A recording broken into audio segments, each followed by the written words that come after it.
lisani yafqahu qawli. Alhamdulillah, mari kita panjatkan puji syukur kehadirat Allah SWT yang telah memberikan banyak nikmat kepada kita, yaitu nikmat iman, Islam, dan juga nikmat kesehatan, sehingga kita dapat berjumpa dalam media online ini. Tak lupa juga kita salawat dan salam kita sampaikan kepada Rasulullah SAW yang telah membawa dan menyiarkan agama Islam kepada kita, sehingga kita pada saat ini masih dalam keadaan yang iman dan Islam. Dan juga semoga dengan salawat tersebut Rasulullah memberikan syafaat kepada kita. Sebelumnya, perkenalkan saya Muhammad Iskandar Zulkarnain sebagai pembawa acara pada pagi hari ini ingin mengucapkan selamat datang dan terima kasih untuk Bapak, Ibu, Mas, Mbak, dan teman-teman yang telah menyempatkan waktunya untuk menghadiri acara workshop bisnis syariah yang diadakan oleh UKKI PENS pada pagi hari ini.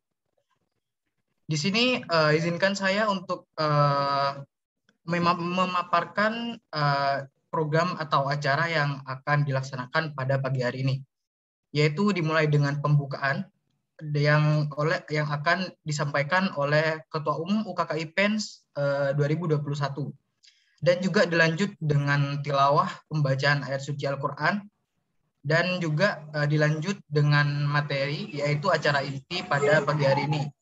Dan serta diakhiri juga dengan tanya jawab mengenai materinya. Dan yang terakhir yaitu adalah penutup. Oke, kalau begitu mari kita buka acara pada pagi hari ini yaitu dengan mengucapkan basmalah bersama-sama. Bismillahirrahmanirrahim. Kalau begitu kita langsung ke acara yang pertama yaitu adalah pembukaan atau sambutan yang akan disampaikan oleh Kota Umum UKKI PENS 2021. Untuk Muhammad Nabil selaku Kota Umum UKKI PENS 2021, waktu dan media kami persilakan.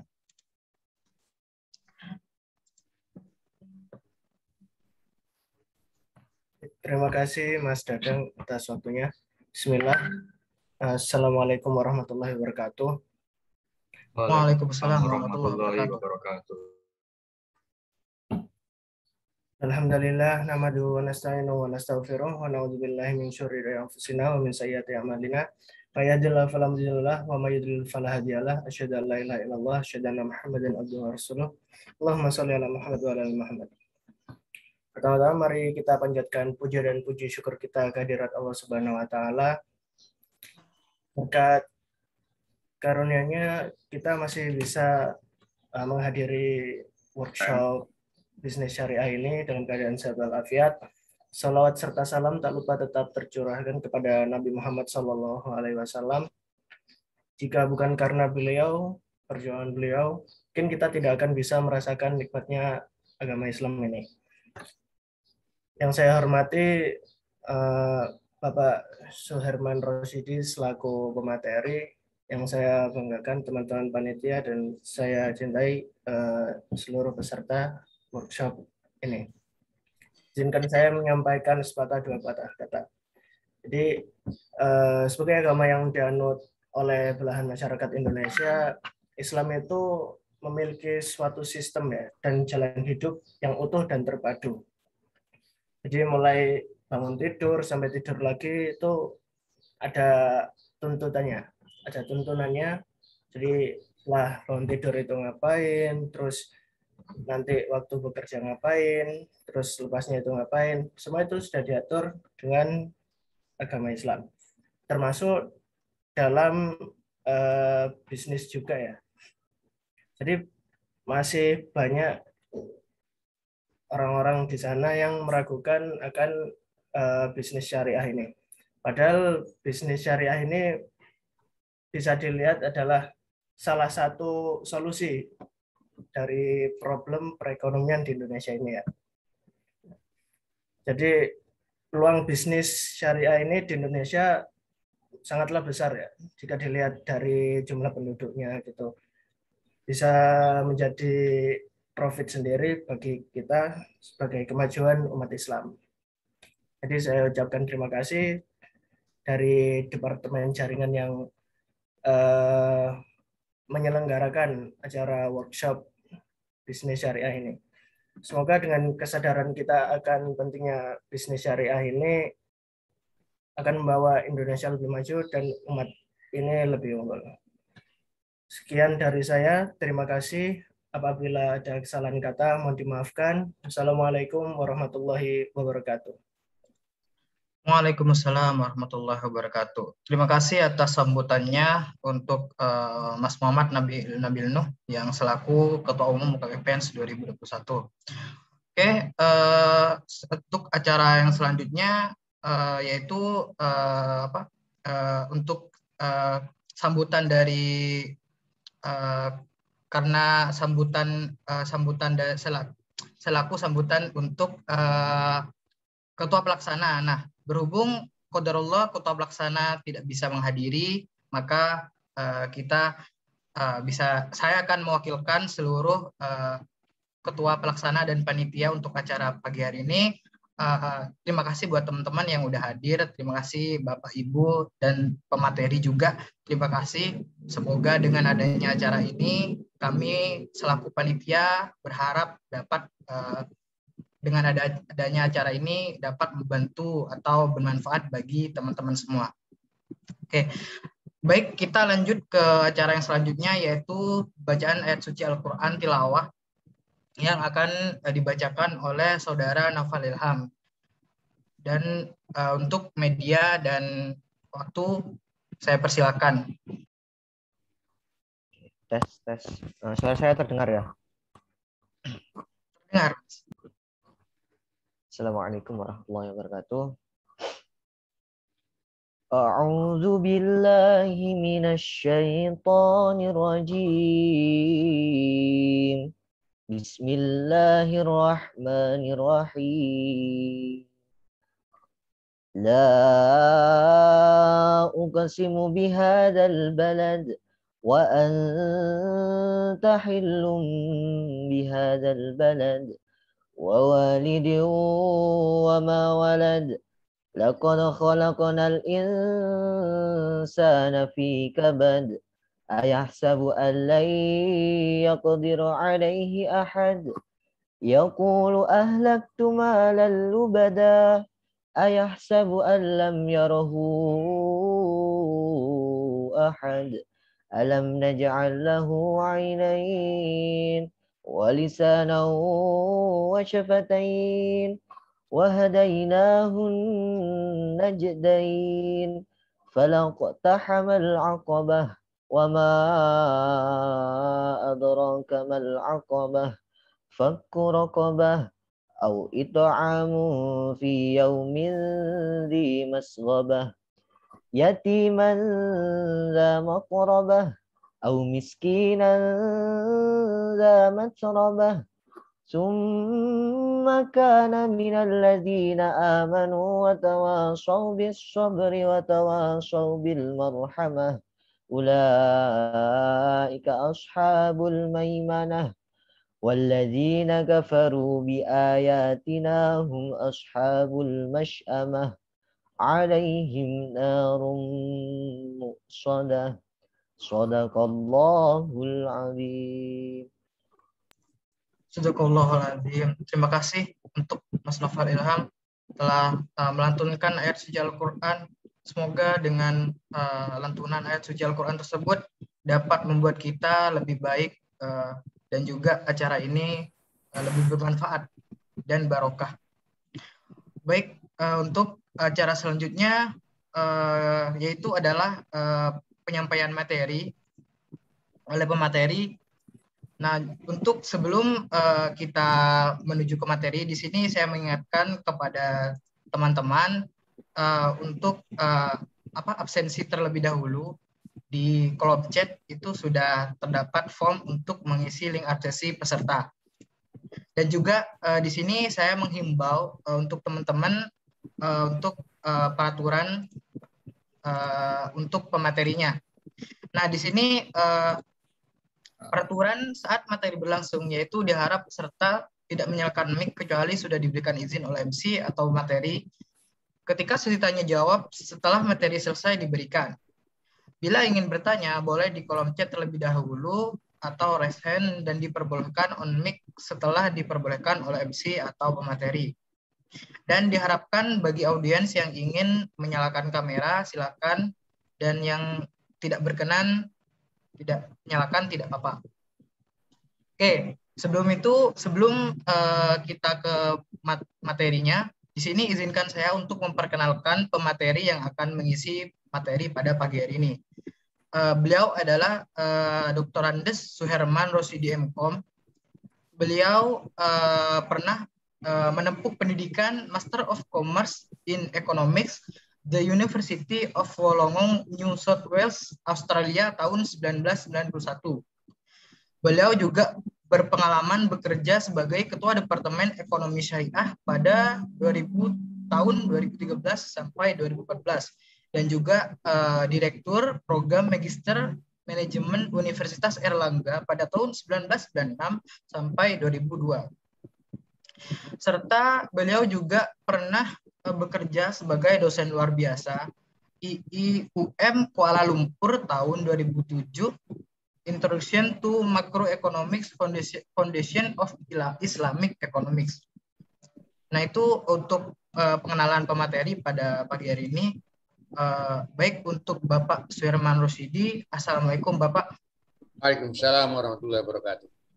Baik, karena sudah terhubung, maka waktu dan media untuk materi saya persilakan. Alhamdulillah. Baik. Assalamualaikum warahmatullahi wabarakatuh. Waalaikumsalam warahmatullahi wabarakatuh. Alhamdulillahi wa syukurulillahi wa la hawla wa la quwata illa billah. Wassalatu wassalamu ala rasulillah wa ala alihi wa ashabihi wa wala. Terus kalian, alhamdulillahirrahmanirrahim, ini banyak juga yang hadir ya. Saya merasa bersyukur hari ini dapat bertemu dengan saudara semuanya. Pada pertemuan ini sungguh saya harus angkat topi kepada saudara ini ya, anak-anak ITS mau belajar bisnis. Mudah-mudahan saja ya nanti di kemudian hari Anda betul-betul menjadi alumni yang hebat. Alumni hebat itu bukan alumni yang mencari pekerjaan, tapi yang membuat pekerjaan. Tapi jangan lupa, bisnis zaman sekarang ini, bisnis yang dimaui anak-anak milenial katanya begitu ya, itu beda dengan yang di zaman saya. Ya.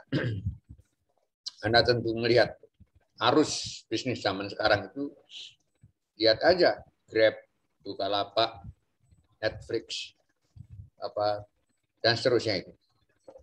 Grab itu perusahaan taksi yang tidak punya mobil walaupun satu biji. Tidak punya. Shopee, Tokopedia itu toko yang tidak punya toko. Tenaga kerjanya juga minim sekali. Dan seterusnya. Dan itu yang akan terus berkembang. Tapi yang akan saya sampaikan sekarang bukan itu. That can be delivered at any other time. Tetapi yang sekarang ini adalah kita bicarakan the Syariah side of the business. Untuk tidak memperpanjang waktu, ya saya akan share screen. Ya.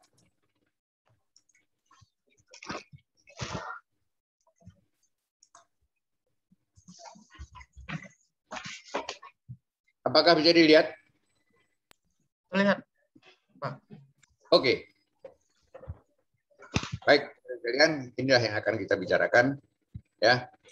Oh ya, sebelum itu akan saya ingatkan dulu bahwa ini saya tidak akan membicarakan bagaimana membangun bisnis syariah, bukan.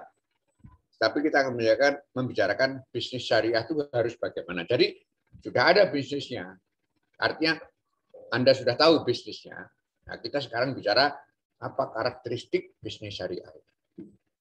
Ya, kita awali pembicaraan ini dengan membicarakan tentang interaksi antar manusia.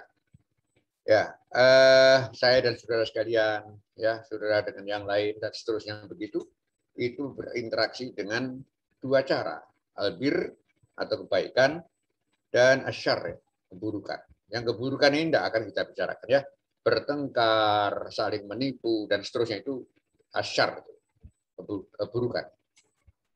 Nah, yang kebaikan saja yang kita bicarakan itu ada dua, tabarruk dan tijarah.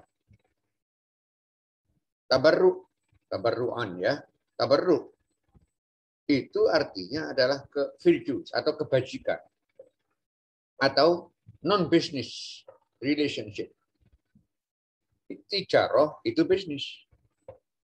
Tabarruk itu apa? Kebajikan, tolong menolong.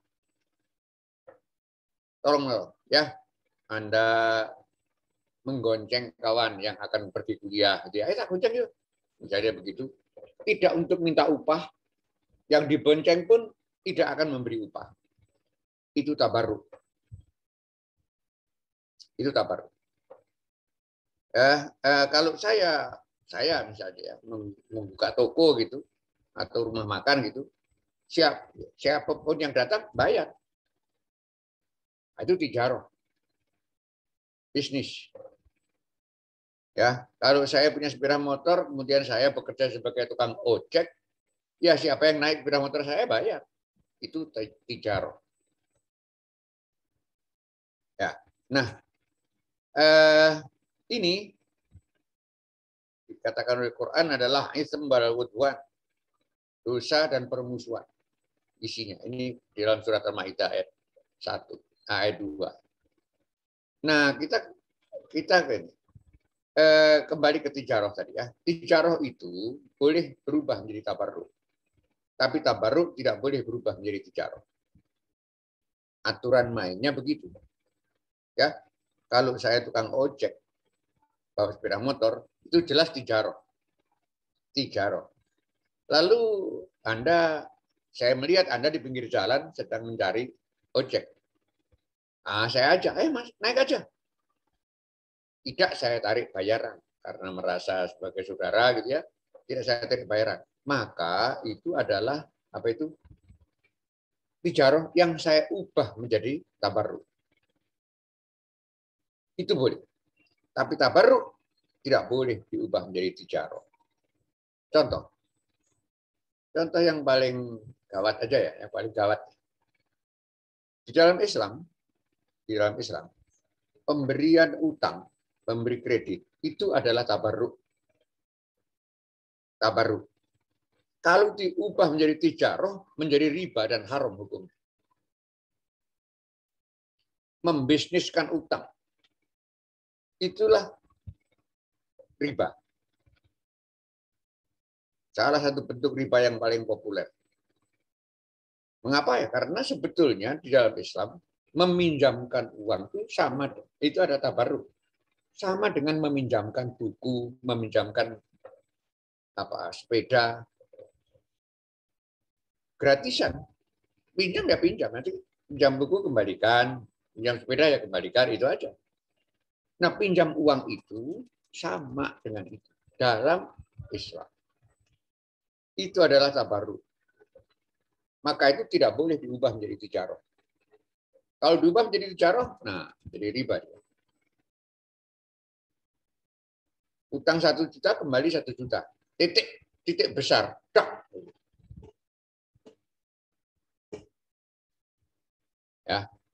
Berikutnya saudara sekalian sudah ya. Nah, sekarang kita lihat ini. Yang tijarah inilah yang akan kita bicarakan. Yang lain tidak akan kita bicarakan. Tabarruk tidak akan kita bicarakan. Kita pusatkan perhatian pada tijarah saja atau bisnis saja.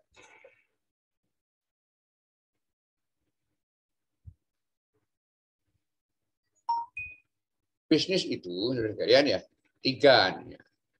3 inilah yang menentukan warna bisnis itu. Ya, modal, transaksi, dan laba. Ya, modal kita seperti apa, transaksinya bagaimana, ya, labanya. 3 ini saja yang menentukan corak satu bisnis. Warna dari satu bisnis. Kita akan membicarakan itu satu demi satu. Ya hanya 3 ini aja yang akan menjadi materi pembicaraan kita. Yang pertama modal. Modal itu hanya dari sumber halal.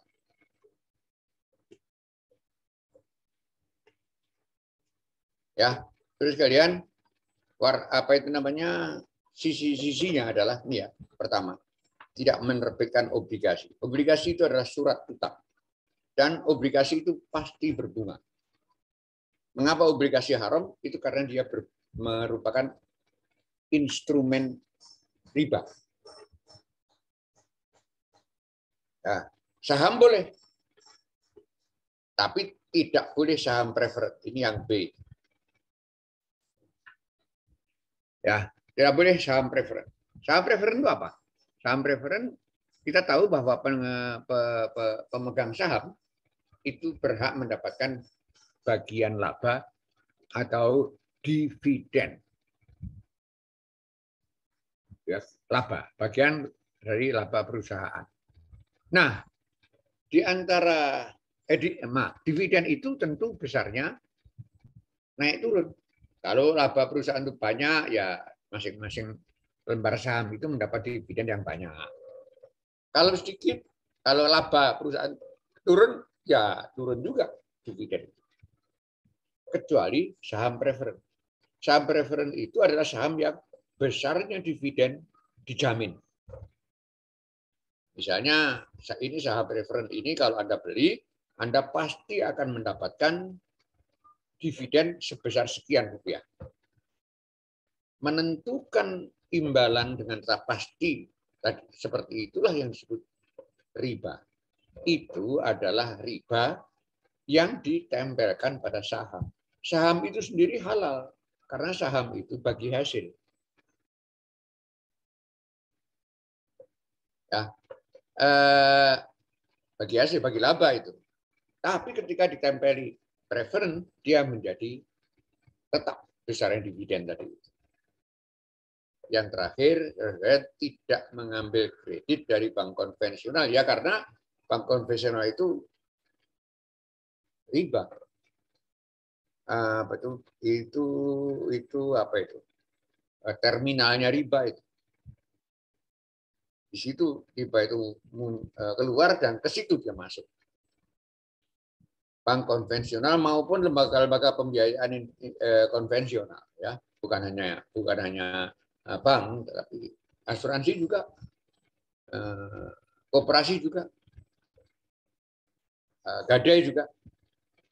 Nah, kita tidak mengambil kredit dari situ sebagai sumber dana permodalan. Yang kedua, saudara sekalian, ini adalah keputusan Majelis Ulama Indonesia. 82%.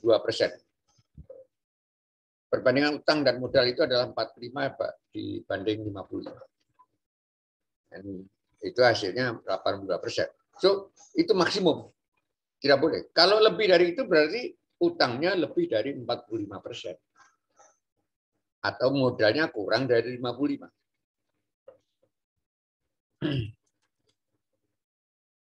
Nah, itu sudah tidak benar. Baik, itu permodalan. Sekarang yang kedua transaksi. Transaksi ya. Transaksi sebuah bisnis itu akan oke-oke saja. Asal dihindari transaksi yang haram. Ya. Bisnis Islam, bisnis syariah, hanya melakukan transaksi secara halal. Caranya bagaimana? Caranya adalah hindari yang haram. Apa yang haram itu? Kita lihat sekarang. Yang pertama, haram karena waktunya. Allah mengatakan di dalam surat Al-Jum'ah ayat 10 ya. Ya ayat 11 ya. Ya ayyuhallazina amanu idza nudiya lis-salati min yaumil jum'ah fas'au ila dzikrillahi wa dzarul bai', dan tinggalkanlah jual beli. Maka toko dan segala macam warung, rumah makan segala macam itu tidak hanya rumah makan ya, tapi wa dzarul bai', tinggalkan jual beli. Itu seharusnya ditutup pada hari Jumat. Yang menjual dan yang membeli sama-sama berdosa. Dan para ulama mengatakan jual belinya tidak sah. Tidak sah. Nah, selama berapa? Selama berlangsungnya sholat Jumat aja. Kalau 1 jam barangkali, 1,5 jam barangkali. Itu. Yang kedua, haram karena objeknya. Ini banyak sekali sebetulnya ya. Babi, homer, bangkai, darah, anjing, kucing. Nah, jangan lupa kucing itu tidak boleh dijual ya. Berhala, ya, rambut palsu, pakaian perempuan yang khususnya perempuan ya, yang tidak menutup aurat, dan banyak lagi. Ya, termasuk juga jasa pijat perempuan pijat laki atau laki pijat perempuan misalnya. Apa itu? Salon kecantikan ya. Salon kecantikan itu tidak haram sebetulnya. Salon kecantikan itu tidak haram, tetapi beberapa di antaranya haram. Mencabut alis tidak boleh karena ada larangannya. Memasang rambut palsu ada larangannya dari Rasul. Membentuk rambut itu sebagai menonjol gitu ya, sebagai bunuh unta ada larangannya. Jadi buka salon boleh saja, tetapi dipilih yang halal. Berikutnya adalah caranya, yaitu ihtikar. Yang pertama, ya, ihtikar itu adalah menimbun barang. Menimbun barang ini dikatakan oleh Rasulullah, la yahtakiru illal khotiun. Tidak menimbun kecuali orang yang berdosa.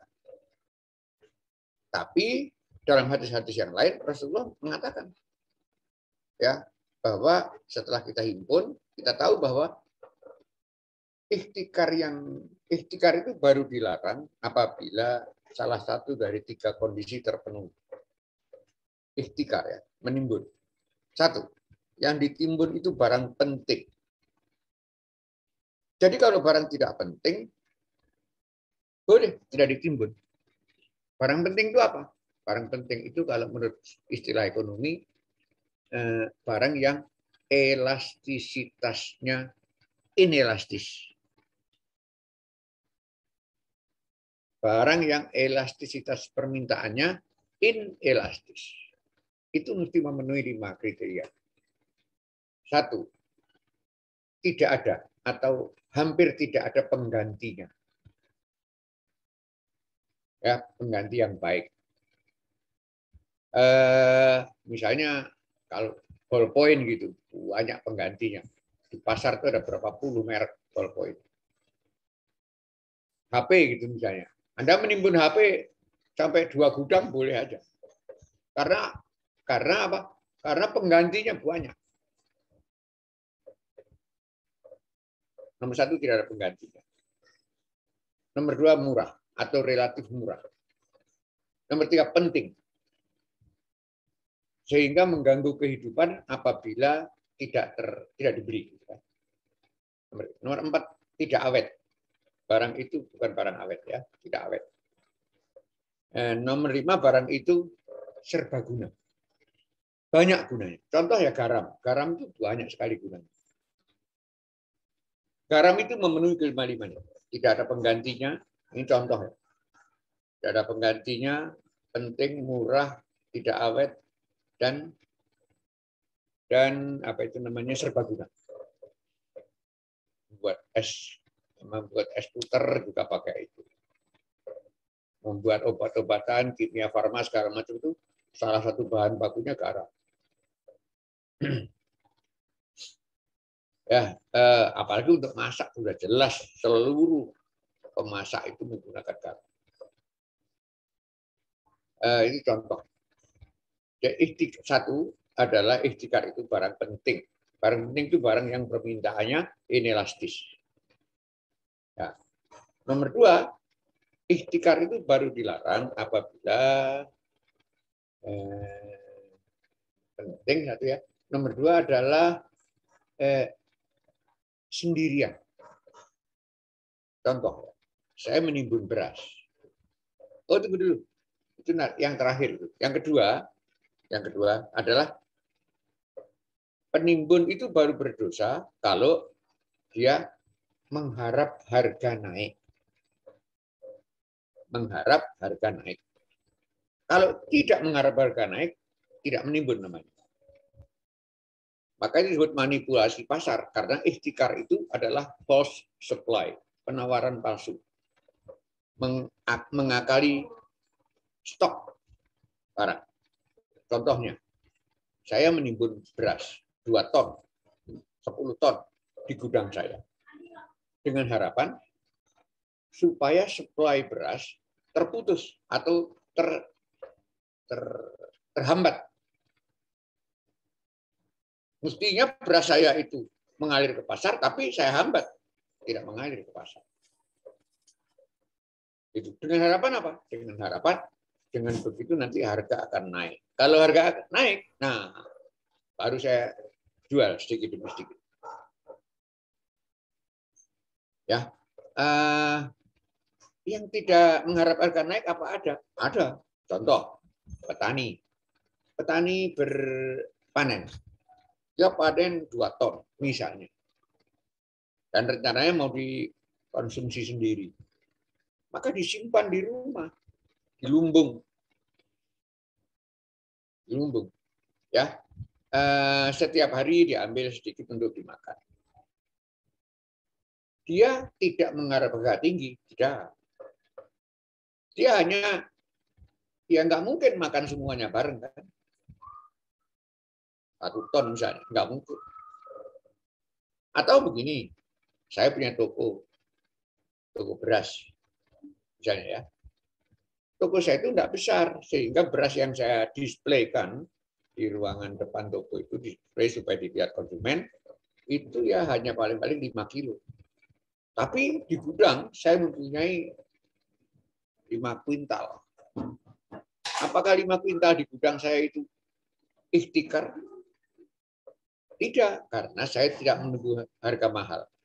Saya menunggu mengeluarkan itu jika display di ruang depan itu sudah habis diberi konsumen, saya isi lagi. Habis, saya isi lagi. So itu ada tindakan storing. Storing ya.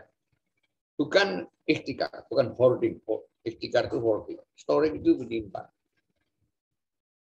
Nomor 2, ihtikar itu baru disebut ihtikar kalau nomor 3, sendirian. Sendirian. Misalnya, saya menimbun beras, misalnya. Dan saya satu-satunya pedagang beras. Maka konsumen bingung mencari beras. Bingung. Saya sendirian. Ya. Sendirian. Saya keluarkan tiap hari itu sedikit demi sedikit supaya konsumen berebut. Nanti harganya naik. Ya. Nah, itu ihtikar. Beda kalau saya menimbun, tapi saya bukan satu-satunya pedagang. Contoh di suatu wilayah gitu ya, ada 10 pedagang beras. Yang menimbun cuma saya. Cuma 1 saja, saya. Biar saya menimbun 1000 ton, enggak jadi soal. Karena konsumen tidak bingung, harga tidak terpengaruh. Sebab konsumen dapat membeli pada 9 orang pedagang yang lain. Nah, dari sinilah banyak orang yang mengatakan bahwa Islam mengharamkan monopoli. Mono itu 1, poli itu penjual. Di pasar hanya ada 1 penjual, diharamkan. Sebetulnya tidak. Monopoli itu boleh. Monopoli baru terlarang jika melakukan ihtikar. Itu ihtikar ya. Nomor 2, baik najas. Baik najas itu adalah permintaan palsu. Permintaan palsu. Apa itu? Yaitu bentuknya ada paling tidak 2. Yaitu saya menjual sesuatu, ya, misalnya sepatu itu, atau celana atau obat atau apa. Pokoknya saya jual sesuatu. Lalu saya minta kawan-kawan saya itu memuji-muji barang saya itu kemana-mana. Ya, kalau zaman sekarang ya pakai WA, boleh pakai apa. Memuji-muji barang saya tadi. Dengan harapan orang berbondong-bondong membeli. Satu. Ya, nomor dua, mohon diperhatikan baik-baik ya, bahwa memuji barang itu dalam Islam boleh Pak memuji barang dagang. Jawabannya adalah boleh, tetapi maksimum hanya boleh saja. Sedangkan memuji-muji barang ya, sedangkan menunjukkan cacat barang itu wajib. Menunjukkan cacat barang itu wajib, menunjukkan bagusnya barang itu boleh. Dalam dua hal ini, menunjukkan cacat barang ataupun memuji-muji, ya itu tidak boleh bohong, tidak boleh palsu. Nah itu cara pertama dari baik najas. Baik najas ya, najas itu kalau diterjemahkan sebetulnya artinya itu cengkeram. Saya tidak tahu. Tapi secara istilah baik najas itu adalah false demand, permintaan palsu. Ya, orang memuji-muji tapi tidak beli, hanya muji-muji aja. Bukan karena dia sudah punya pengalaman terhadap barang itu, enggak. Hanya disuruh kawannya memuji-muji aja. Yang jenis kedua adalah saya menyuruh kawan-kawan saya membeli barang saya itu 10.000. Supaya orang lain terpengaruh dan menyangka harganya memang 10.000. Kawan-kawan saya 5-10 orang itu, 100 orang itu saya suruh beli di tempat saya dengan harga sekian. Maka orang lain akan mengambil kesan memang sekian harga. Padahal tidak. Yang berikutnya adalah sorf. Sorf itu adalah jual beli mata uang, tukar menukar uang asing. Ya, tukar menukar uang asing itu aturannya ada dua. Satu, bendanya. Nomor dua, caranya. Bendanya, aturannya begini. Kalau bendanya, aturannya adalah jika sama, rupiah dengan rupiah, rial ditukar dengan rial, maka jumlahnya harus sama dan berlangsung seketika. Menurut istilah dari Rasulullah, yatan biyatin wa mislan bimislin. Jadi berhadapan-hadapan begitu. Secara fisik berhadapan-hadapan, maka itu tidak ada dalilnya sama sekali. Tukar menukar uang dengan online, dengan pembayaran tunda, tidak dibenarkan. Itu haram. Sorf itu bendanya ya. Kalau sama, maka yatan biyatin misal bimislin. Seketika dan jumlahnya harus sama. Memang ada nggak sama Pak? Ada. Anda lihat kalau musim Hari Raya Idul Fitri, uang-uang rupiah baru di sekitar Tugu Pahlawan sana dijual orang. Setiap Anda ingin 100.000 rupiah uang baru, Anda harus keluarkan uang 110.000 atau 120. Itu rupiah dengan ditukar dengan rupiah, nilainya beda.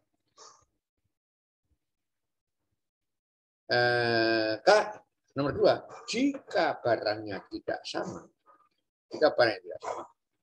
rupiah dengan ringgit, misalnya gitu, ringgit dengan rial, umpamanya begitu, ya maka boleh tidak sama, ya tentu tidak sama jumlahnya. Ya 1 ringgit 3.000 rupiah, 3.000, tidak sama, tapi tetap harus yadan biatin. Seketika itu juga. Secara fisik tukar uang. Ini uang saya, itu uang Anda, tukar. Dalam satu majelis. Itu bendanya. Caranya sekarang. Tadi sudah terbicarakan juga. Dewan Syariah Nasional, Majelis Ulama Indonesia, ya mendeteksi ada 4 cara. 4 cara itu semuanya 4 cara itu yang halal hanya satu, yaitu spot. Spot itu adalah langsung langsung secara fisik. Anda di situ, saya di sini, tukar spot. Tidak dibenarkan cara misalnya begini, misalnya Anda datang ke money changer, bilang, Pak saya butuh rial, Pak, 1.000 rial. Apakah ada? Ada.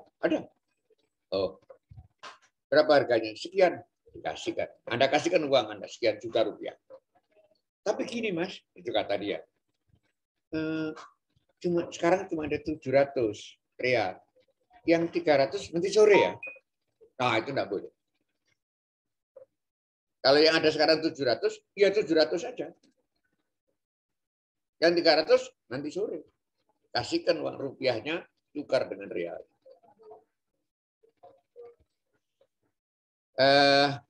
Sekarang itu cara. Yang berikutnya ini apa nih? Bidang usaha. Ya. Perdukunan, pelacuran. Ya, ramal nasib, astrologi itu. LKK, lembaga keuangan konvensional, segala bentuknya. Ya, pasar modal konvensional, bank konvensional, gade, asuransi koperasi.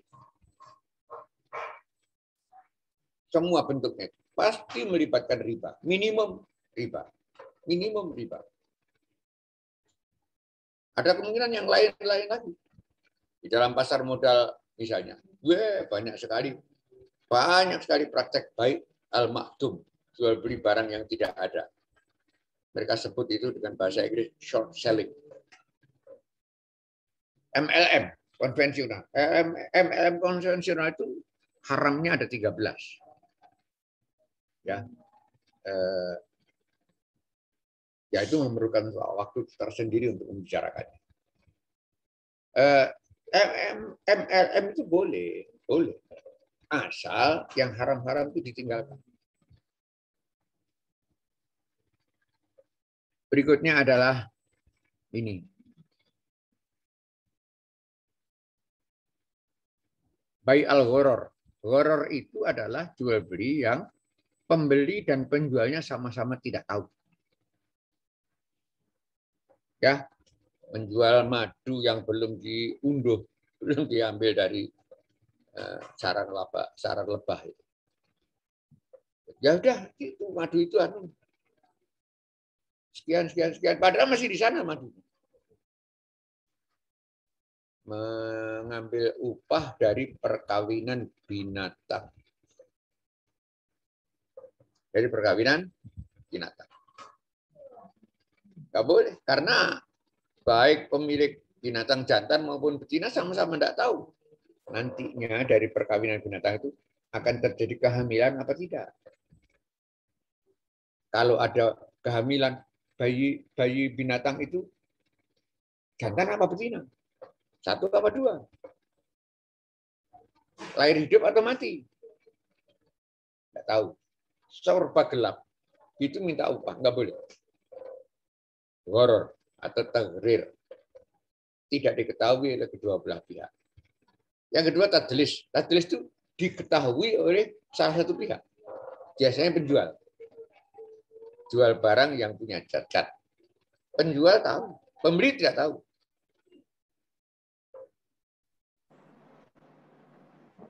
Nah, tidak boleh. Dengan kata lain, tadlis itu penipuan. Penipuan. Penjual tahu, pembeli tidak tahu. Baik bisyarat ini jual beli bersyarat. Jual beli bersyarat. Para ulama mengatakan jual beli bersyarat. Yang dimaksud adalah jual beli itu memang bersyarat. Memang bersyarat. Ya, tapi ada larangan jual beli bersyarat. Maksudnya apa? Maksudnya syarat di luar syarat yang sudah ada. Syarat yang sudah ada itu kan barangnya harus halal, barangnya betul-betul dimiliki, pelakunya sama-sama ridho. Ya, di luar itu ngarang sendiri syaratnya, umpamanya. Aku jual sepeda motor ini kepadamu, tapi jangan kau pakai main ke rumah si A. Misalnya begitu. Tidak boleh. Karena udah jual ya sudah milik dia. Aku jual ini asal jangan dianu, asal dan seterusnya. Ya, secara umum jual beli bersyarat itu ada 4 ya. Satu adalah syarat membeli lagi. Aku jual mobil ini kepadamu dengan syarat kau jual lagi kepada saya. Itu namanya bai al-inah. Yang kedua, aku jual mobil ini kepadamu dengan syarat kamu jual kepada Pak Ali. Itu namanya jual beli tawarruk namanya. Nomor 3, aku jual mobil ini kepadamu asal kamu jual tanahmu kepadaku. Asal kau beri utang saya sekian-sekian. Asal anak gadismu boleh saya nikahi. Ini baik bisa. Kemudian yang keempat, bentuk yang keempat adalah yang tadi itu, yaitu jual syarat yang aneh-aneh, yang lain. Tidak syarat jual beli. Boleh kau beli mobilku ini asalkan tidak kamu jual lagi.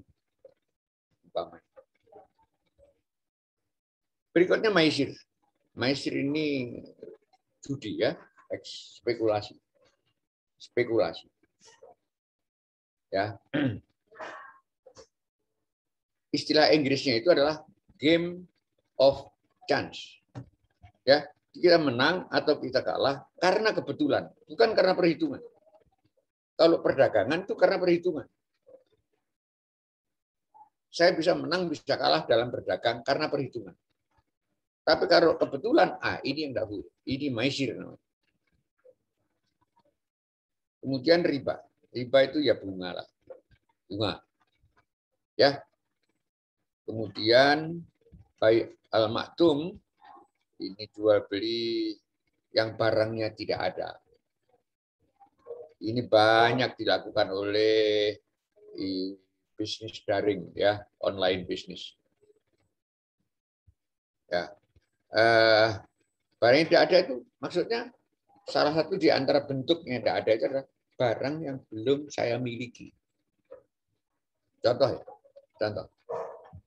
Saya buka lapak di internet.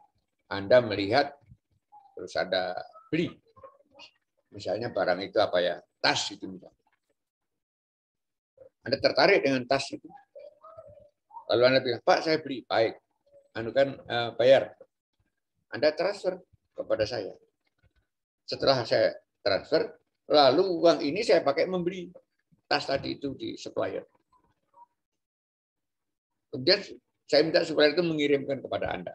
Nah, ini namanya menjual barang yang belum dimiliki. Tidak boleh.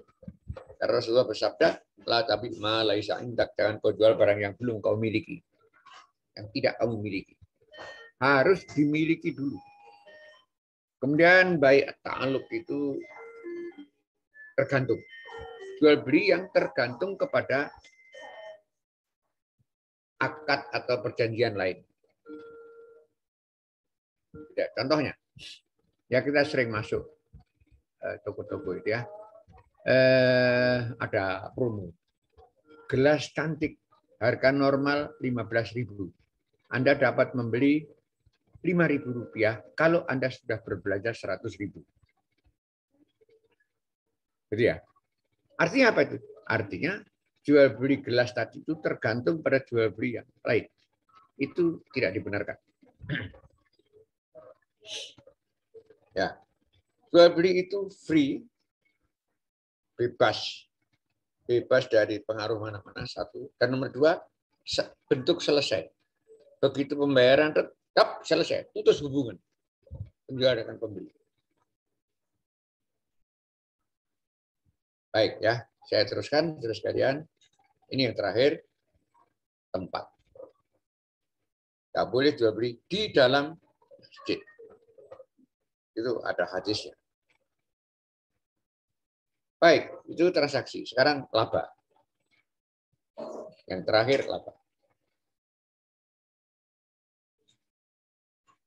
Bisnis itu bekerja dengan seperti ini ya, pemasukan, pengeluaran ya, dari situ nanti muncul laba. Laba itu dibagi 3. pajak, laba tak dibagi, dan sisanya untuk SHU kalau koperasi. Bagian laba kalau BMT, dividen kalau perusahaan pada umumnya.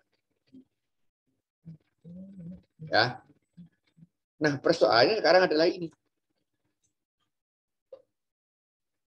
Halal apa tidak?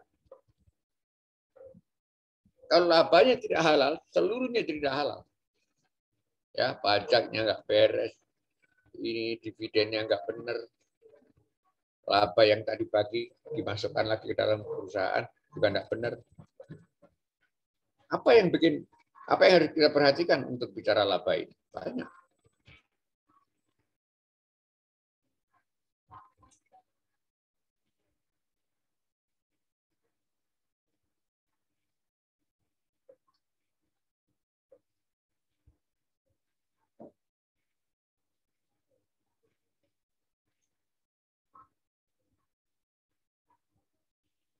Coercion, pemaksaan. Haram memaksakan. Karena Quran mengatakan jual beli harus antarodin, sama-sama ridho. 2. Asymmetric information. Itu gharar tadi itu, ya. Pengetahuan tentang barang, ini barang yang akan dijual, ini barang yang akan dijual. Ya, pengetahuan saya dengan pengetahuan Anda beda. Saya tahu banyak, Anda tidak tahu sama sekali. Tidak boleh. Dalam Islam, kedua belah pihak ini, penjual dan pembeli, itu dibikin informasinya sama dulu. Setelah sama, ya baru terjadi jual beli.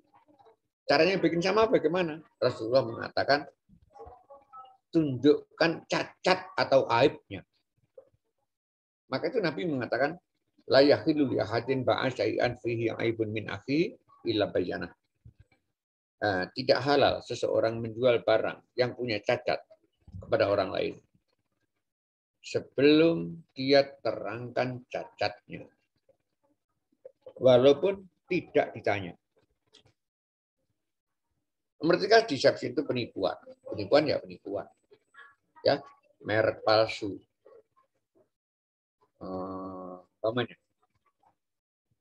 kemudian ini kulaannya aja nggak nyampe segitu mas, atau wah kalau harga gitu saya belum dapat laba, misalnya gitu. Padahal sudah. Deception. Moral hazard itu saya menjual sesuatu yang saya tahu akan berbahaya bagi dia. Saya menjual kartu remi kepada penjudi. Menjual kartu remi kepada Anda boleh aja karena Anda bukan penjudi.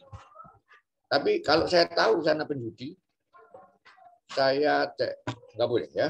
Kalau saya tukang taksi misalnya, mengantar orang yang akan pergi ke tempat pelacuran, padahal saya tahu. Pak, antarkan saya ke sana. Sana itu saya tahu tempat pelacuran. Itu mestinya, walaupun dibayari double, kita tidak boleh mengangkut penumpang itu. Nah, itu moral hazard.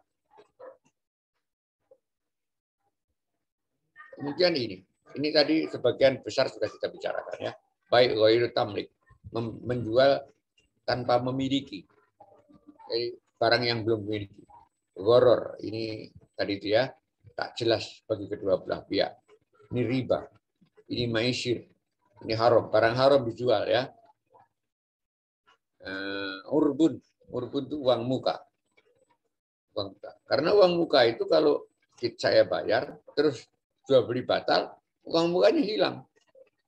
Nah, orang yang mengambil uang muka tadi itu, penjual mengambil uang muka tadi itu, atas hak apa dia mendapatkan uang?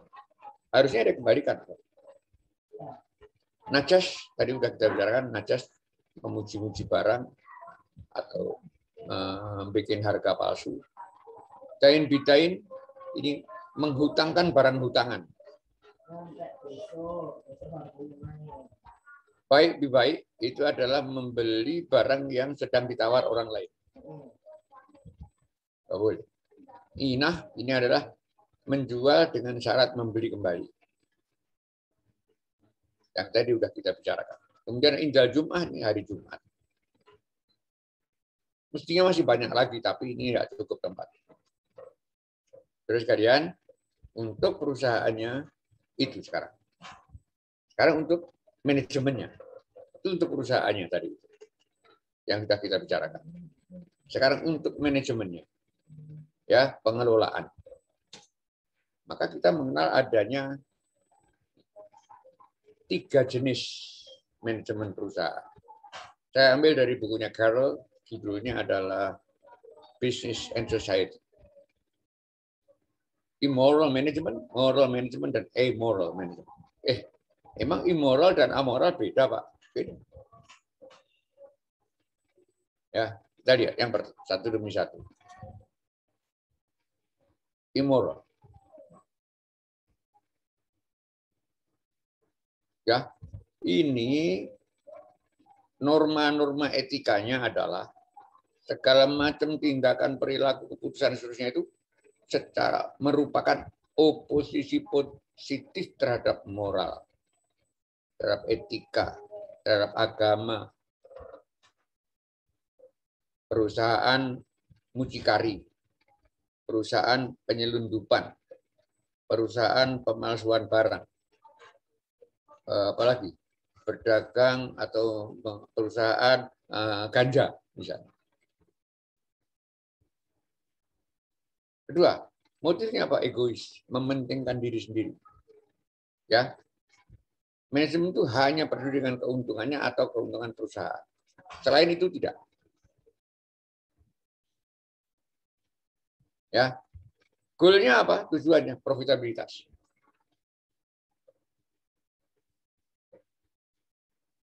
Ya, kemudian pandangannya terhadap hukum apa?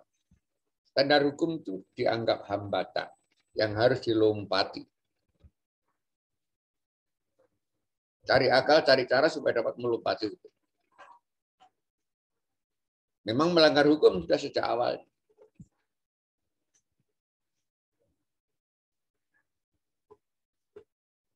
Ya, memanfaatkan segala peluang demi keuntungan. Ya, mendapat order bikin kursi bangku sekolah misalnya, 1000 bangku. Tulisannya adalah harus kayu tertentu. Tapi karena mahal, maka ketika menggarap cari kayu yang lain.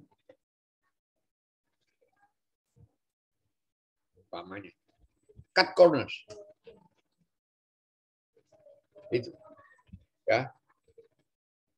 Diubah catnya supaya bisa dikirimkan kepada pembeli. Misalnya. Ya. Terus kalian itu immoral. Sekarang yang amoral.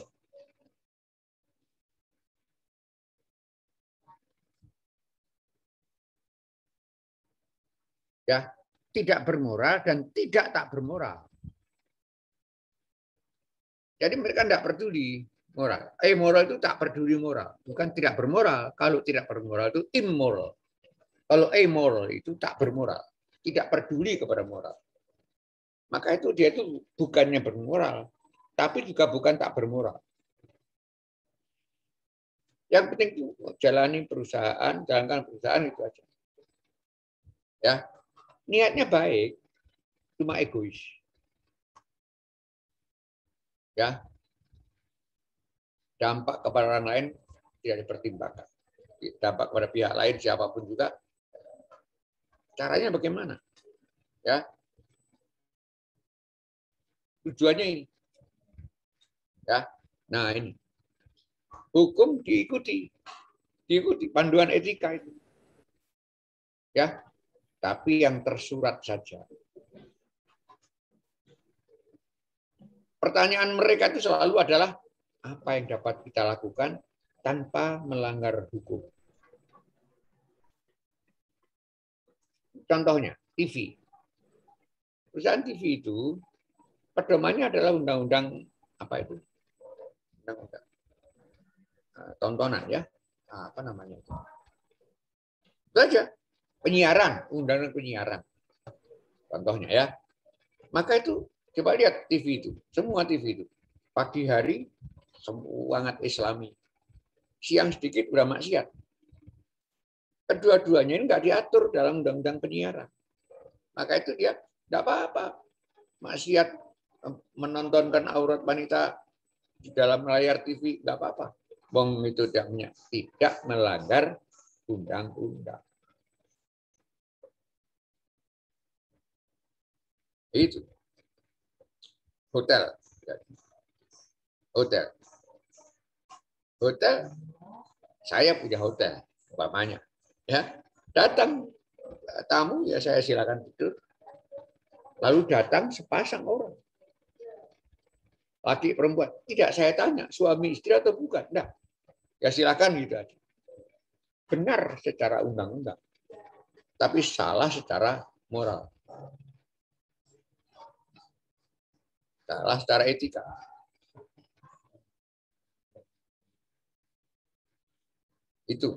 Itulah perusahaan amoral.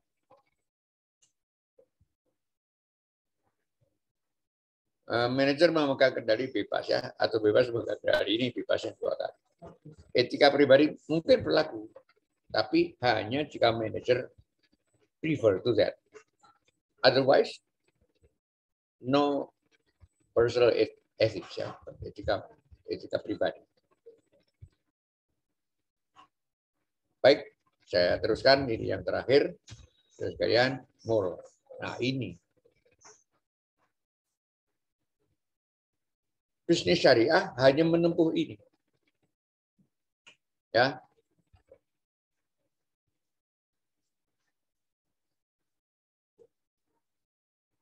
Seluruhnya didasarkan pada etika. Kita nanti sebentar lagi akan melihat etika itu apa. Ya. Motifnya bagus, manajemen ingin berhasil, tetapi hanya dalam batas-batas ajaran sehat. Berhasil penting, tapi bukan membabi buta. Babi aja udah haram, apalagi babi buta. Tujuannya profit, betul profit, but ya on the right corridor. Apa? Nah ini sekarang kita akan melihat etika itu apa. Hukum ditaati, yang tersurat dan tersirat. Hukum itu dianggap sebagai apa? Sebagai perilaku etis minimum. Perusahaan itu beroperasi jauh di atas hukum. Jadi you are not walking on the law, but you are walking above the law. Semangat hukum itu yang dicari. Bukan hukum yang tertulis, bukan. Semangat hukum. Pertimbangannya apa ketika pembuat hukum itu dahulu memutuskan, misalnya. Ya, strateginya. Terus kalian, ini strateginya. Ya, apa itu namanya? Moral management itu ya, moral management itu menghadapi hukum yang terpikir adalah bagaimana saya bisa mentaatinya. Kalau yang amoral itu bagaimana saya bisa mencari celahnya. Bagaimana saya bisa mencari celah-celahnya. Yang moral management itu bagaimana saya bisa mentaatinya. Hanya tekad niat besarnya itu. Ya. Nah, ini kata kunci. Kalau Anda hafalkan 4 kata kunci ini, insya Allah bisnis kita aman. Halal di semua tahap produksi. Tahap produksi itu ada 5. Mencari input, ya, membeli input, proses produksi. Nomor 3. Nomor 4 adalah distribusi, jual kepada konsumen, dan yang terakhir, outputnya harus halal, dan yang menerima distribusi. Tidak bisa salah satu saja yang halal. Pabrik tahu, membuat pabrik tahu pasti baik deh, pasti halal. Belum tentu. Bagaimana caranya membeli kedelai? Pakai menipu petani apa enggak? Misalnya ini. Ya bisa. 5 tahap produksi itu. Kalau Islam mengatakan halal, itu maksudnya halal di semua tahap produksi.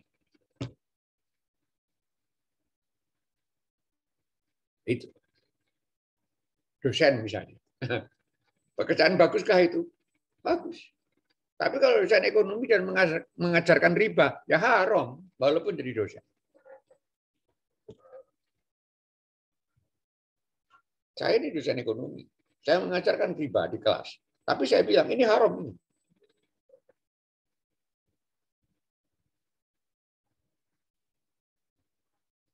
Dosen misalnya, ya, pulang pergi naik sepeda motor, misalnya. Ya, tapi sepeda motornya itu utang dan tidak bayar. Misalnya, halal di semua tahap produksi. 2, antara sama-sama ridho. Tidak ada pemaksaan, tidak ada penipuan. Antara ini dari Al-Baqarah, An-Nisa ayat 29.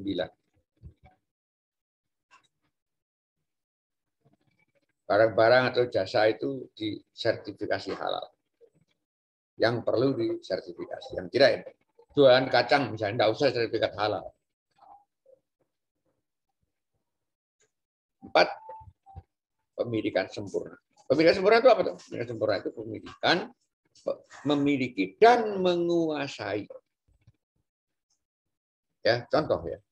Saya punya rumah. Rumah saya disewa orang. Maka saya memiliki tapi tidak menguasai. Penyewa itu menguasai tapi tidak memiliki. Baik saya maupun dia tidak boleh menjual rumah tadi. Karena tidak memiliki secara sempurna. Al-milkut tam. Al-milkut tam. Pemilikan sempurna. Itu menjadi syarat jual beli. Sudah selesai. Ada yang mau tolong saya baca ini? Siapa? Iskandar Zulkarnain? Bisa baca? Bisa tolong saya baca ini? Waduh, saya sendiri kurang ini. Kurang ya. Siapa yang bisa? Ini saya baca ada Syafira Darin. Saya mau nyoba, Pak. Ayo coba. Alhamdulillahirrahmanirrahim. Ya Allah, berilah kami kekuatan untuk melaksanakan jihad ekonomi.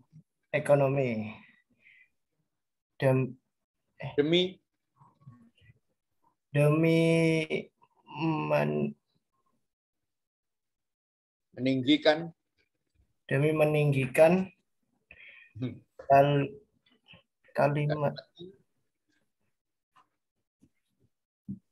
meninggikan kalimatmu dan mewujudkan kesejahteraan kaum muslimin. Ya, terima kasih. Thank you very much. Okay, that's all for today. So if there's any question, then you are pleased. Baik, terima kasih untuk Ustadz Suherman Rosyidi sudah menyampaikan materinya yang sungguh luar biasa. Nah, untuk teman-teman, saya ingatkan lagi untuk jangan lupa untuk absensi, sudah ada di kolom chat untuk dengan absensinya. Nah, jadi untuk sesi selanjutnya yaitu adalah sesi tanya jawab. Nah, di sini sebelum untuk masuk ke sesi tanya jawab, saya akan ini ada beberapa yang akan disampaikan oleh pihak ACT Surabaya. Jadi sebelum tanya jawab, di sini akan ada yang disampaikan oleh perwakilan dari ACT Surabaya. Dan untuk teman-teman audiens bisa dipersiapkan pertanyaannya, nanti tanya jawabnya akan dilanjutkan setelah penyampaian oleh pihak ACT Surabaya. Baik, kalau begitu untuk perwakilan dari pihak ACT Surabaya, Assalamualaikum. Assalamualaikum warahmatullahi wabarakatuh. Waalaikumsalam warahmatullahi wabarakatuh. Ya, terima kasih atas kesempatan yang Baik, telah diberikan. Kalau begitu media dan waktu saya persilakan ya.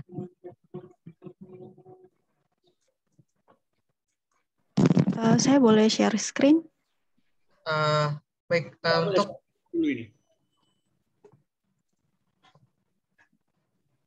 Oke, sebentar. Untuk mohon maaf, Mbak Ustadz Suherman Rosyidi, ini ada dari perwakilan RCT izin untuk share screen, apakah bisa Saya tutup ini. untuk di stop? Oh, baik. Terima kasih. Silakan media dan waktu kami persilakan.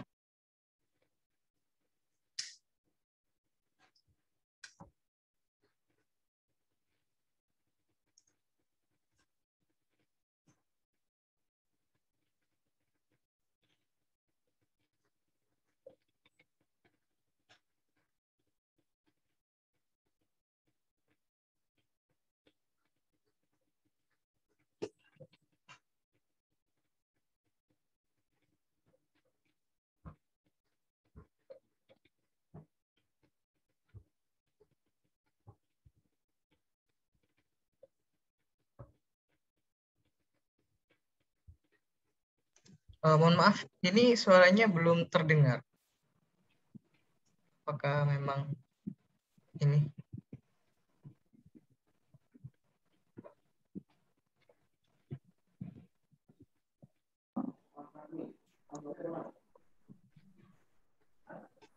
Apakah sudah terdengar suaranya?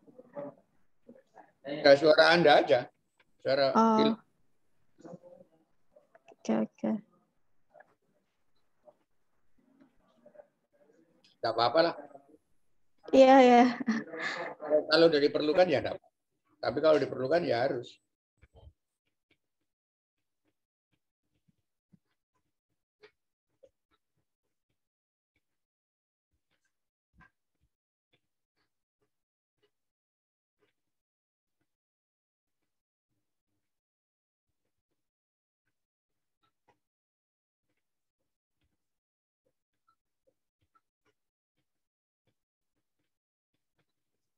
Mungkin misal kesulitan bisa dibantu share screen mungkin dari panitia mungkin bisa ini ya dari panitia mungkin bersedia kok misal kesulitan mungkin soalnya suaranya belum terdengar. Oh gitu. Iya, mungkin bisa dikasih akses untuk ini mungkin.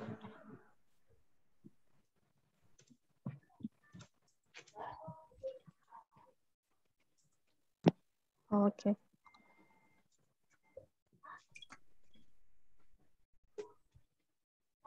Bentar, Kak. Mungkin bisa dilanjutkan sesi tanya jawab lebih dahulu kali ya, biar teman-teman nggak nunggu terlalu lama. Atau bagaimana? Oke, mungkin karena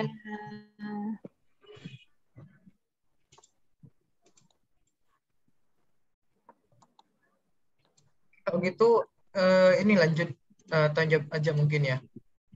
Atau ini aja, kalau misal Mbaknya bisa langsung disampaikan langsung tujuannya, soalnya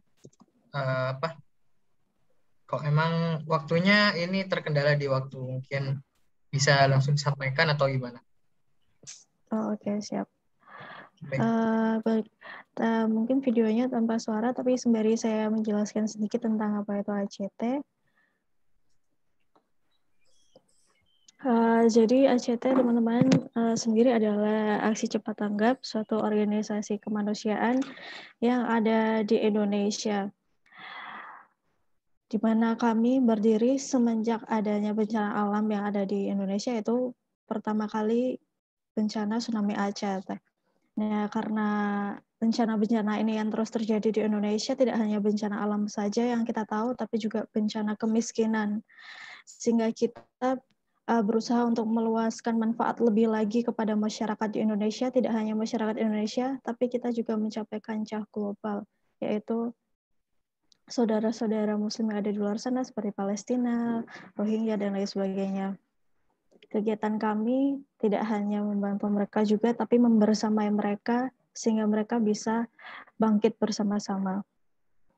Program kami tidak hanya bencana alam, tapi kita juga ada program zakat, kurban, lalu juga ada SKDI atau Solidaritas Kemanusiaan Dunia Islam. Kantor kami tidak hanya ada di Indonesia saja, tapi juga ada di luar seperti ada di Turki, ada di Palestina, ada juga di beberapa daerah lainnya.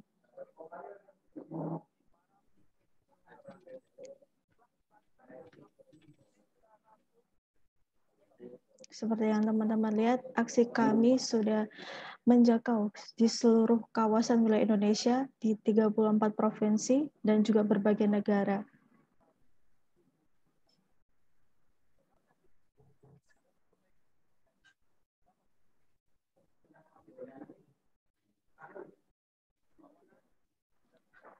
Dan ini adalah yang membuat kita terus bergerak adalah 3 visi, yaitu kedermawanan, kerelawanan, dan juga untuk menggerakkan kebaikan.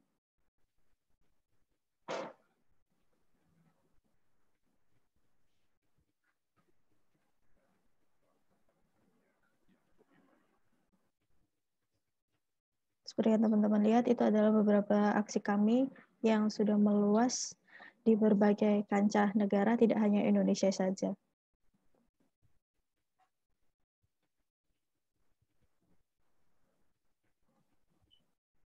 Oke. Mungkin itu sedikit penjelasan singkat tentang apa itu ACT dan kegiatan kami yang kami lakukan sejauh ini.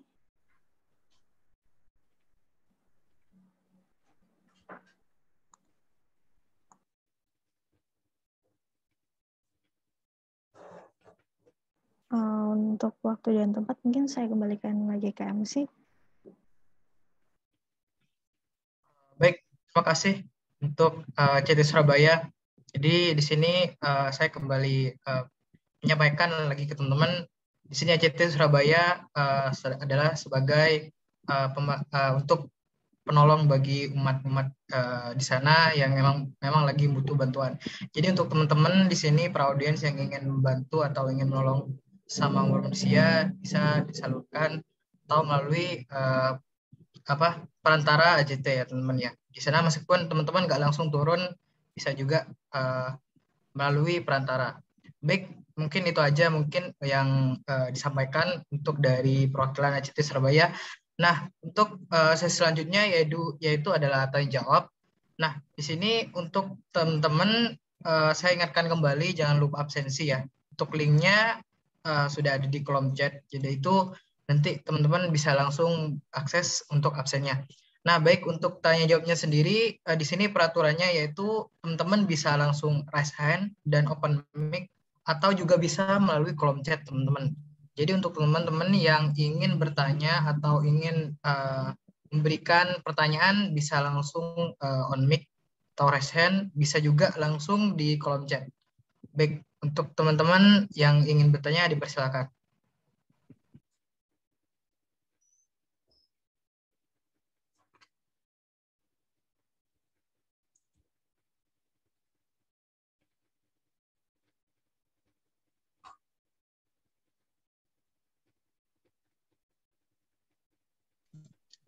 Oke, di sini ada pertanyaan dari Mas Lutfi Kurnia. Baik, di sini saya izin membacakan untuk Ustadz Suherman. Nah, di sini Assalamualaikum, saya Lutfi Kurnia dari Universitas Erlangga, izin bertanya. Nah, ini ada 4 pertanyaan. Jadi saya bacakan. Untuk pertama, mengapa nasabah bank syariah masih sangat sedikit dibandingkan bank konvensional? Padahal mayoritas penduduk Indonesia itu adalah Muslim dan ada fatwa MUI bahwa bunga bank adalah riba. Terus yang kedua yaitu apakah deposito termasuk riba? Dan yang ketiga yaitu apakah bermain saham itu halal atau termasuk riba? Bagaimana investasi yang halal? Dan yang terakhir yaitu yang keempat adalah apakah membeli barang dengan cicilan 0% dari kartu kredit termasuk riba? Untuk Ustadz Firman Rosyidi jawabannya dipersilakan. Apakah membeli barang? Nomor 4? Nomor 4, apakah membeli barang dengan cicilan 0% dari kartu kredit termasuk riba? Baik. Terima kasih ya. Langsung saya jawab ya. Mengapa masih sedikit? Ini pertanyaan seharusnya ditanyakan kepada saudara sendiri. Mengapa Anda belum menjadi nasabah Bank Syariah? Ya, karena yang menyebabkan banyak dan sedikit itu ya kita. Kalau saya tidak ditanya karena saya sudah. Saya sendiri sampai sekarang tidak tahu mengapa kaum muslimin masih resisten ya, bertahan. Nekat dengan 1000 kekuatan tidak mau memakai Bank Syariah. Ya, itu yang pertama. Itu the question is to you, not to me. To you yourself, everything, everybody. Mengapa kita masih menyekolahkan anak kita, adik kita ke sekolah kafir? Mengapa kita masih tidak suka, masih senang mencela rumah sakit Islam umpamanya? Yang tanya kita sendiri. Yang nomor 2 itu deposito. Deposito halal apa haram? Deposito yang dikeluarkan oleh bank konvensional, BCA, BNI, BRI, Mandiri, segala macam, seluruhnya itu haram. Riba. Hanya deposito bank syariah yang halal. Nomor 3, apakah bermain saham itu halal atau termasuk riba? Tunggu dulu. Apa yang dimaksud bermain? Kalau yang dimaksud bermain itu berspekulasi, the answer is yes. Definitely yes. Kalau yang dimaksud spekulasi. Kalau yang dimaksud bermain itu sekedar membeli, ya, karena ingin punya saham, itu tentu tidak. Satu saat menjual saham yang kita, itu tentu tidak. Kalau bermain saham yang dimaksud spekulasi, yes it is. Ya, yes. Apa itu? Haram. Nomor 4, apa membeli barang dengan cicilan 0%? 0% itu tentu maksudnya bunganya 0%. Bunganya 0%, ya. Apakah itu halal? Halal. Karena kredit itu boleh, yang tidak boleh itu bunganya. Jadi boleh. Cuman ini bagian terakhir dari kartu kredit. Nah, kartu kreditnya siapa yang mengeluarkan? Kartu kredit itu hanya halal jika dikeluarkan oleh bank syariah. Ya, apabila dikeluarkan oleh bank konvensional, haram hukum. Itulah untuk jawaban pertanyaan pertama ini. Silakan, ada lagi?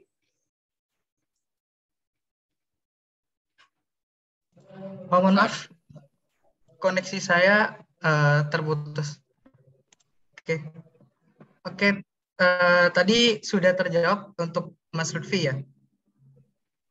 Baik, di sini ada audiens yang raise hand. Untuk Sam, silahkan untuk bertanya.